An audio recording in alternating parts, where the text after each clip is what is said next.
एक समय की बात है जब एक व्यक्ति ने अपने पड़ोसी को भला बुरा कह दिया, लेकिन कुछ समय बाद उसे अपनी गलती का एहसास होता है। वो अपने शब्द वापस लेना चाहता था, इसलिए वो सलाह लेने के लिए एक बौद्ध भिक्षु के मठ में गया। उसने भिक्षु को बताया कि कुछ दिन पहले मैंने अपने पड़ोसी को भला बुरा कहा था, लेकिन अब मुझे अपनी गलती का पछतावा हो रहा है और मैं अपने शब्दों को वापस लेना चाहता हूँ। भिक्षु ने उसे बहुत सारे मोर के पंख दिए और कहा, इन पंखों को तुम नगर के बीचों बीच चौराहे पर रखाओ। व्यक्ति वैसा ही करता है। वो भिक्षु से मोर के पंखों को लेता है और नगर के बीचों बीच चौराहे पर रखकर वापस आ जाता है। भिक्षु कहते हैं, थोड़ी देर तुम यहीं बैठो। कुछ समय बाद भिक्षु व्यक्ति से कहते हैं, मैंने तुमसे जो मोर के पंख नगर के बीचों बीच रखवाए थे वो तुम उठाकर वापस ले आओ। व्यक्ति नगर के बीचों बीच चौराहे पर जाता है। वहां पहुंचने के बाद वो देखता है कि वहां कोई पंख नहीं है, क्योंकि वहां हवा चल रही थी। वो पंख हवा में उड़ जाते हैं। व्यक्ति वहां से वापस भिक्षु के पास आ जाता है।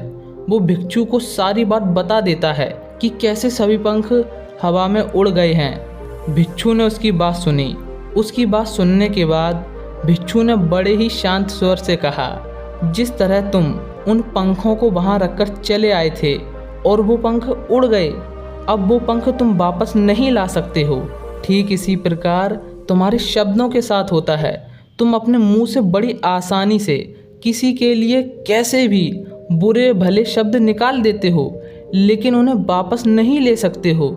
जिस तरह पंख हवा में उड़ गए हैं, उसी प्रकार शब्द भी तुम्हारे मुख से निकल गए हैं और वो किसी के हृदय को लग गए हैं। इसलिए इंसान को सोचकर बहुत ही समझने के बाद बोलना चाहिए। तुम उससे माफ़ी तो मांग लोगे, लेकिन उसके हृदय की चोट को मिटा नहीं सकते हो। वो तुम्हें माफ़ तो कर देगा, लेकिन अपनी पीड़ा को कभी ख़त्म नहीं कर सकता है। शरीर पर लगने वाली चोट तो भर जाती है, लेकिन मन पर लगने वाली चोट कभी नहीं भरती है और ना ही ख़त्म होती है। शरीर पर लगने वाली चोट की पीड़ा कम होती है, थोड़े समय रहती है, लेकिन मन की चोट अनंत होती है। तब व्यक्ति ने कहा, इसको दूर करने का कोई उपाय नहीं है। भिक्षु ने कहा, इसका उपाय है। मन की चोट को दूर करने का उपाय है, वो है भूल जाना। बोलने वाले ने जो कहा और सुनने वाले ने जो सुना वो भूल जाएं, तब ही वो खुश रह सकते हैं। इस तरह से दूर किया जा सकता है, लेकिन ख़त्म नहीं। इसके बाद व्यक्ति भिक्षु को प्रणाम करके चला जाता है। आपको ये कहानी कैसी लगी कमेंट करके हमें ज़रूर बताएं।